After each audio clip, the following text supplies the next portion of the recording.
gorgeous, we ain't focused on what happened then. Sneaker endorsements and I never played the butter rim. Plain Jane Roleo, this rodeo is just begin. Hey, now my daughter portfolio worth a $500,000. Man, these niggas blow it all trying to compete with us. They take our swag, they... What's up, world? Another episode of the Live to Be Legendary podcast. It's your boy, First the Legend, and my co-host, Sko.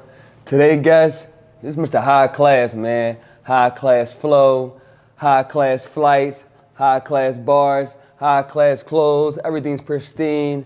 One of the flyest, coolest guys I know, man. Give it up, y'all, for Dappa. Yo, man, Dap, what's up, my boy? Yeah. What's up with you, kid? Legendary fellas, what's up? I'm happy to sit with you, man. Got King Dap in the building. Dad, I think I met you. Did I meet you through White Boy? I believe so. Yes, I did meet you through White Boy at the event, at that festival. James Weldon joined. I got ranked. James Weldon, the Mushroom, whatever it's called. He just had one last year, got canceled. I know you're talking S'more Fest. S'more Fest, that's that Mushroom. Wildin' out. Mushroom s'mores. Yeah, the S'more Fest. That's funny. Yeah. You stayed in White Boy at that time. I remember White Boy, he was running around and he was like, yeah, I'm young with options now. You know what I mean? Like, yeah. That got me popping. So yeah, shout out to you for that. You know what's funny about that though? So White Boy was like, you gotta watch this show called Entourage first. Like, and I watched it. It's one of my favorite shows ever now. Yeah. But you Vinny Chase, man. You Vinny Chase, my boy. For real, man. If you don't know. That used to be my Instagram name for a little second too. Oh, for real? Vinny Chase. I used to love Entourage. That was my joint. And real quick, so like you from Philly. What high school you went to? I went to Abington Friends private school in Jenkintown. Okay, Yeah. And where you go to college at? Temple University. You went to Temple. You have a degree? Yes, sir. In what? Business administration. It's amazing. Yeah, man. Tell me real quick. You the first of your family one, eh?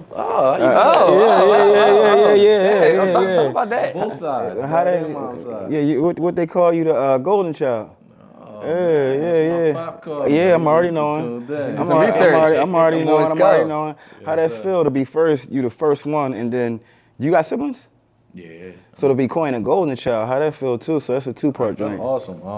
I got got a weird like selection. Like I just always just kind of had that like you gotta be the one. You know what I'm saying? Yeah. Cause I went to private school my whole life. Yeah. From first to 12th. And I'm from Strawberry Mansion, from North. You Yeah. know, all the other kids, their parents was doctors and lawyers, and they big one. And my pop was who my pop was. Yeah. I'm a middle child, but I'm a junior. Yeah. So there's like I got a bunch of older brothers, but I ended up as a junior. So I don't know. I just feel like I just was handpicked. You know what I'm saying? Yeah. I was the only one that went to like private school my whole life. Graduated from Temple. My younger brother, he also got his degree. So that's more important to me. You know what I'm saying? You inspired him. I'm dope to be the first, but as long as I'm not the last, you know what I mean? So Right. That's what it's all about with me. Before we get to you, we know you're an artist, but what about athletics? Like I see you working out. Like what do you do with athletics? Right now, I'm on my boxing joint right now. Yeah. I've always been nice with the hands a little bit, so I just been playing around with boxing. I ain't been taking it too serious. What about high school and college? Did you play I played basketball? Yeah. Are you tough in ball? All life. I used to be He tough. alright. Yeah, I used to be tough. Yeah. I still got a little mid-range game now. Did you play for your high school or? Yeah. I was on scholarships and all that. I played D2 ball up in Springfield, Mass. And then I was running around getting in trouble and trapping and doing all the dumb stuff. And then I ended up leaving that school and went to Temple. They tried to get me to walk on at Temple, but that's when I started doing the music. And I just was like, I didn't want to play. I didn't want to be on a team and not have a scholarship and not get no playing time. Right. I wasn't about to go crazy and practice and not get no PT. So at Temple, but they tried to trick me into being on the team and all that. Oh wow! They tried to give me a walk-on spot. Tell me the order. Was it basketball, then boxing, then rapping? Like how did? Cause you do all of them. When I was young, so that's where like the Young with Options came from. I used to do everything as a kid. My mom mad that I stopped playing baseball. My mom think I could have went crazy with baseball, like D1 and all that. So I was nice in baseball. Baseball was my sport.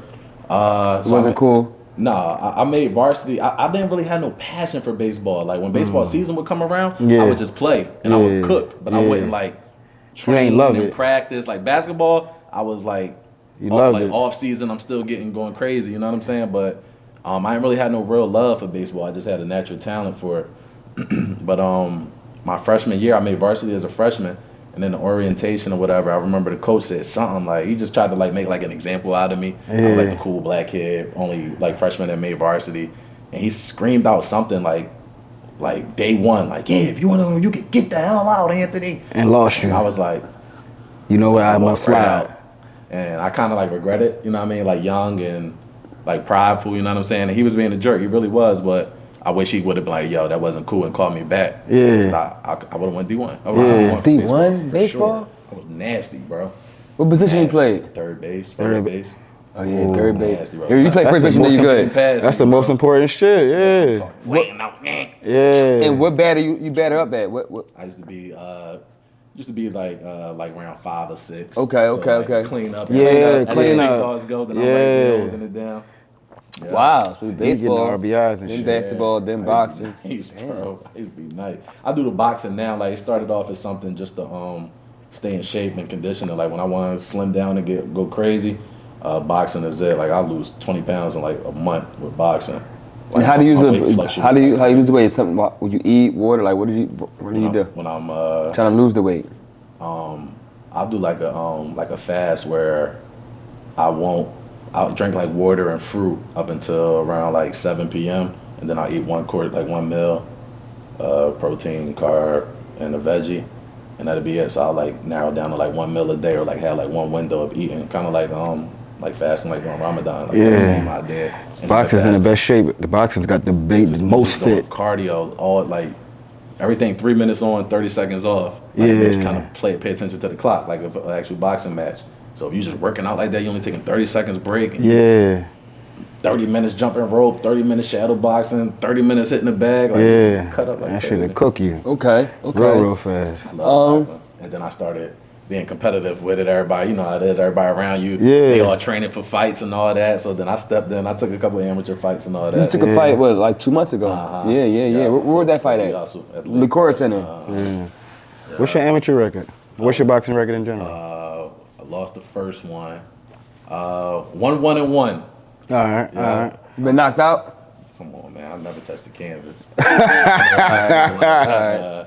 That's a matter. I've been knocked out of my life. You had your bell rung though? Huh? You had your bell rung though? I felt some hot shit. Yeah. I felt some hot shit. Even like sparring, like you'll get clapped. Yeah. It's like you fighting. Somebody standing in front of you throwing 100 punches, 7 of them going. Something going to land. Something going to land. Who you model your style after, if anybody? Nobody really. I don't go crazy. You know what I'm saying? I just got little hands. I'm heavyweight. Just be drawn. Just be fun. Word. So I've been to a lot of places. I'm not gonna lie, but not as many as you. But like LA, oh my God, like I never wanted to leave when I was there. I was there for 2 weeks. It was the best. Tell me how it was living in California. You were there, like, first of all, why did you go there, and how was living in California? I went there to chase an opportunity a little bit. However, I went there with my daughter and my daughter's mother at the time. So I kind of went out there with the mental of chasing music and acting and just getting in the proper circles. Didn't really have a plan. And I ended up kind of going out there on like 100% family man, because it was like when gas was $4 here, it was $10 there. You know what I'm saying? My groceries went from $150 to $300 over there. You know what I mean? And everything just shot up. My rent and all that here was $1,800. Out there it's $4,200. So I'm over here thinking I'm getting money and like, all right, it's cool, we can roll. But it just wasn't adding. It wasn't nothing compared to where he was at. I'm stuck in the crib. You know what I mean? I'm locked in. I'm focused on my family. I got a daughter. At the time, she's like 1.5. You know what I mean? So I just was really stayed in the crib and didn't really do my proper like diligence out there as far as like financially. We was just struggling. You know what I'm saying? Like, Oh, so you wasn't out there snapping with the music and all that and boxing. I'm just fighting. I already had a following. You know what I mean? So I was still able to rock out. Like I was still able to put some music out. I toured right before I moved out there. I think while I was living out there, I might have toured twice while I was living in LA. So like it was like still working and proactive, but it just wasn't enough. You know what I'm saying? It wasn't enough revenue coming in. So you have a daughter named Victory. Tell us about what Nipsey Hussle meant to you to the point where you named your daughter Victory, and what Nipsey Hussle meant to you in LA and period as a legend he is. I know.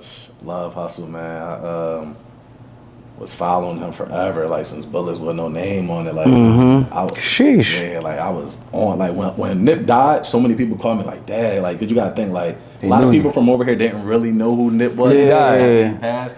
But everybody's like, yo, you've been trying to put me on him forever, or you were the one that put me on Nip. Like, I had the when I was going to Temple, the dude that lived across from me was from Cali. And that's all, you know, I'm screaming Meek all day and he's screaming Nip all day. So we just in there going crazy. So he put me on Nip. And I think it was around like the Marathon Continues was like the first thing that I heard from Nip, like around that time. So like 2015, 2016 Nip. And then I went back listening to everything. And I just was an automatic fan. I love Nip. Loved what he stood for as a man, like his morals, just everything that he did, his business mindset. Just money management, how he managed life, how he was with his woman, you know what I mean? Like, just a great dude. Just overall. Yup. And then Victory Lap was classic. I bumped Victory Lap yesterday. Yeah. And that was his whole model, the marathon, Victory Lap. So that's where my daughter's name come from, Victory, yeah.